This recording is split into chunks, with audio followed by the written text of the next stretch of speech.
Hi, I'm Andrew Potocznik. Welcome to the 1 Minute Woodturner.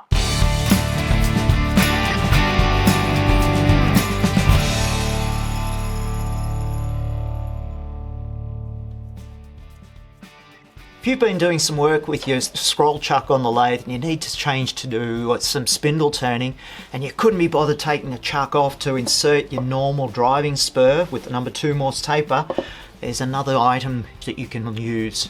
It's one of these chuck spur centers. They come in 2 different sizes and they simply go straight into the jaws of your chuck, tighten the chuck, and you're ready for spindle turning.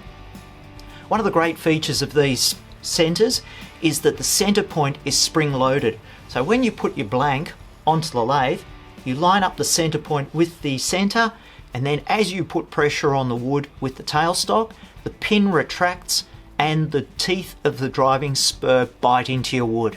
The chuck spur centers come in 2 different sizes, and by that I mean diameter. There's the 19mm diameter one and the heftier 25mm that you can use.